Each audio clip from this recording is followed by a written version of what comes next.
सबसे बड़ी बात यह है कि आखिर 28 जनवरी गाज़ीपुर बॉर्डर पर उस रात हुआ क्या था। अब हम सबसे पहले वही सवाल और वही लोगों से पूछते हैं जो उस वक्त यहाँ मौजूद थे। हम उनसे बात करते हैं। बाबूजी, आप यहाँ पर थे उस रात 28 जनवरी, आखिर पूरा माजरा क्या था? मेरा नाम सुखदर्शन सिंह रजाकपुरिया अमरोहा से हूँ और जिस दिन से ये धरना शुरू हुआ है हम उसी दिन से यहाँ बैठे हुए हैं। जिस रात की आप बात कर रहे हो उस रात को याद करते हुए हमारी आँखों में आज भी आंसू आते हैं और उस मंजर को देख के हमें ये पता लगता है कि हमारे रक्षक भी इतने भक्षक हो सकते हैं। हमारे जो राजनेता हैं, क्या राजनीति इतनी गंदी हो सकती है? क्या सोच इतनी गंदी हो सकती है कि विधायक तक, बीजेपी के विधायक तक, यहाँ पे जहाँ पे आप खड़े हो हमारे डेरे पे, ये अमरोहा का डेरा है, यहाँ पुल के नीचे 450 बंदे लेके और लोगों का कत्ल कराने के लिए, लोगों को मारने के लिए बीजेपी के और उसके जो भी गुंडे थे उनके आरएसएस वाले यहाँ लेके आ गया था। हम ऊपर मंच पे थे सारे के सारे, और जब टिकैत साहब का जो भी हुआ वो तो आपने देखा ही है। तो सामने कम से कम 2,500-3 हज़ार पुलिस वाले थे और हमें पता है कि हमारे छोटे छोटे बच्चे गोदियों में थे, माँओं के, बहनों की गोदियों में थे।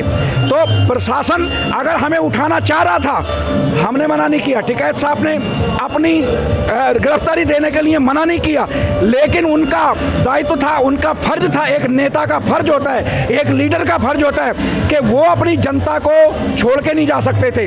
और अगर उस दिन ये गुंडा तंत्र टिकैत साहब को गिरफ्तार कर लेता तो इन्होंने पहले जैसे हिंदू मुसलमान कराई थी, आज फिर ये सिख और हिंदू कराने की कोशिश कर रहे थे। तो मैं इस बात से बहुत मुझे ये बताइए कि आपने पूरा माजरा देखा है, कितने लोग आए आपने बता दिया, आखिर किस वक्त की बात थी, क्या उन्होंने कार्रवाई की, क्या आगे हंगामा किया, ये सारी चीज़ें? बात तो 7 बजे से ही शुरू हो चुकी थी। उसके बाद तो धीरे धीरे वो फिर आना शुरू हो गया।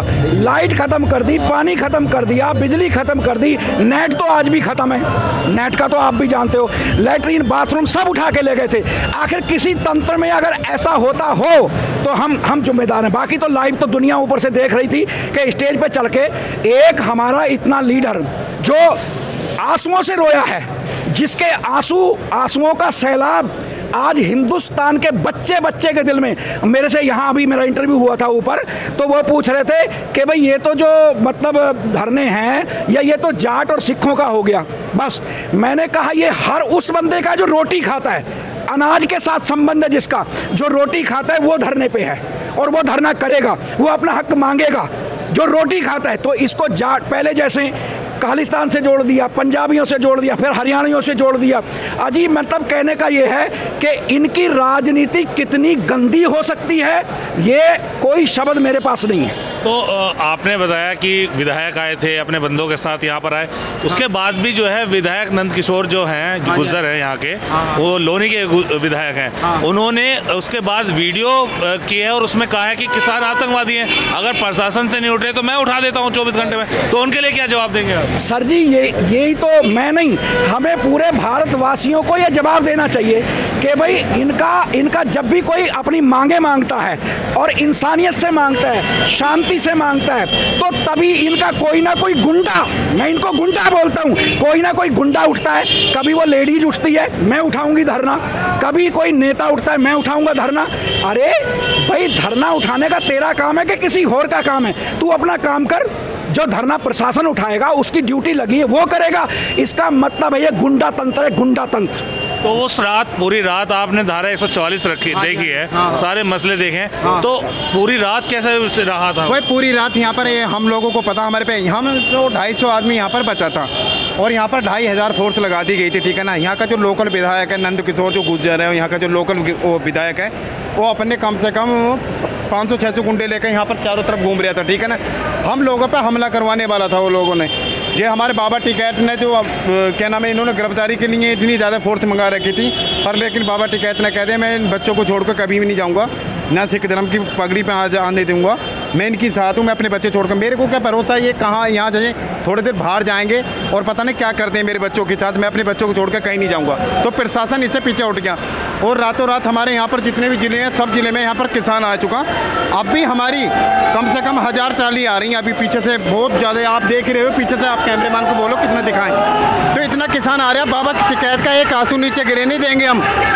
आप जानते हो बाबा टिकैत एक बार रोते, ये देख लो सैलाब कितना ज़्यादा आ रहा है, कितना किसान पहले से भी चौगना हो चुका है यहाँ पर धरना। एक बात कहनी चाह रहा हूँ, मैं हिंदुस्तान के भारत के बच्चों को एक कहनी चाह रहा हूँ। मेरी सफ़ेद दाढ़ी हो गई, मेरी भी कुछ उम्र है, मेरे भी कुछ तजर्बे हैं। मैं हर एक से कहना चाह रहा हूँ, धर्म को पहचानो हमेशा, ये धर्म के नाम पे। अरे जब हम शुरू से ये पढ़ते आए हैं हिंदू मुस्लिम सिख ईसाई आपस में हैं भाई भाई, तो ये क्यों बांट रहे हैं? जब हम ये पढ़ते आए हैं शुरू से, मजहब नहीं सिखाता आपस में बैर रखना।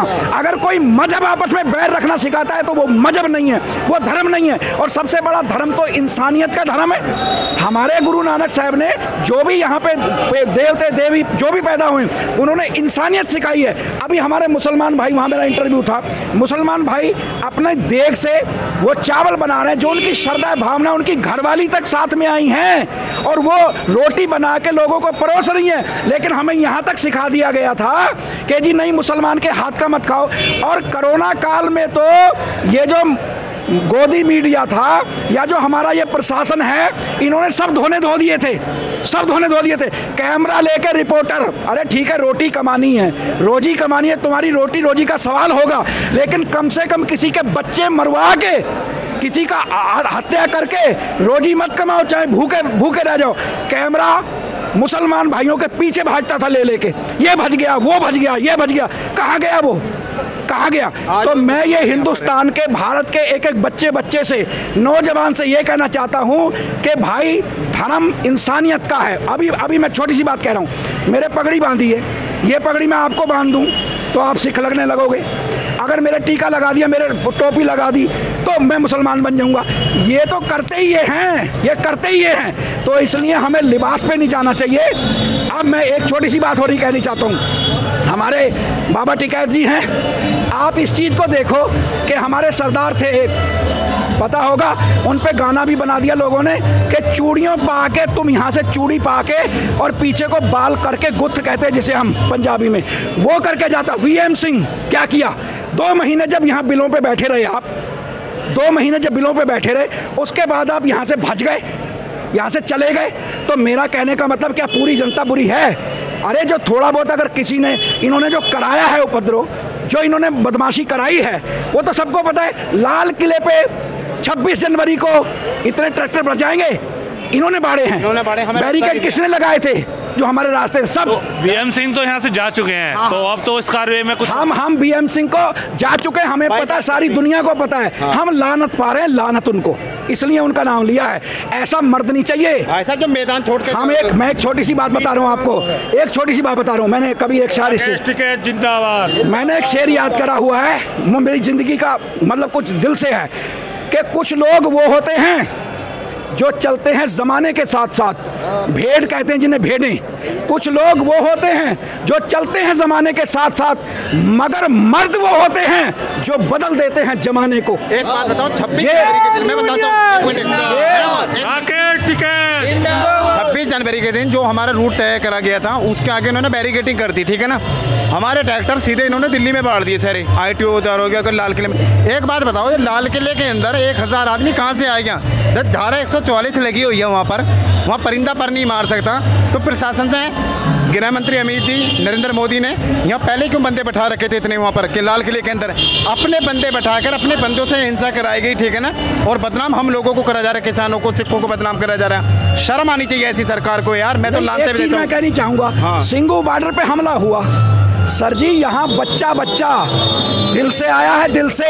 और एक बात बताऊं, मैं हमेशा यही कहता हूं, भाई जागो, अपने हक मांगो। सिंगू बॉर्डर पे फौज खड़ी है और 100-200 गुंडे अंदर बढ़ रहे हैं। वहां पे आपने देखा कि 2 ट्रक पत्थर उतरवा दिए गए, 2 ट्रक पत्थर उतरवा दिए गए किसानों को मारने के लिए। वो पत्थर कहाँ से आए हैं? वो पत्थर कहाँ से आए? वो अगर खड़े हो सरेआम उनको पीट रहे हैं और पुलिस वालों के साथ में मिलकर पीट रहे हैं, तो इनकी राजनीति जो है ये नंगी होनी चाहिए और हमें बच्चे बच्चे को जागना चाहिए भाई। कभी ये हिंदू का, कभी मुसलमान का, कभी सिख का, अरे कभी हिंदू से मुसलमान, कभी सिख से। अब इसकी लड़ाई थी, बहुत बड़ी लड़ाई थी।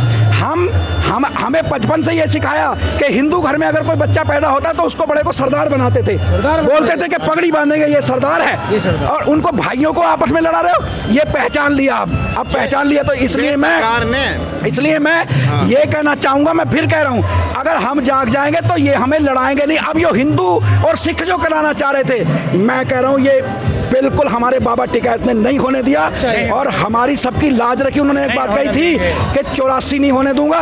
84 का मतलब क्या था आप समझते हो? 84 नहीं होने दूंगा, मैं मर जाऊंगा यहाँ पे, ऐसा कोई मर्द ही बोलता है, मर्द बोलता है। तो ये सारी चीज़ें आपने देखी हैं किस तरीके से उन्होंने अपनी बात को बताया है, क्योंकि उस रात की घटना का सच सिर्फ वही जान सकता है जो उस वक्त मौजूद था। राहिल कस्सार के साथ अफशार उलग, प्राइम 18 न्यूज़, गाजियाबाद।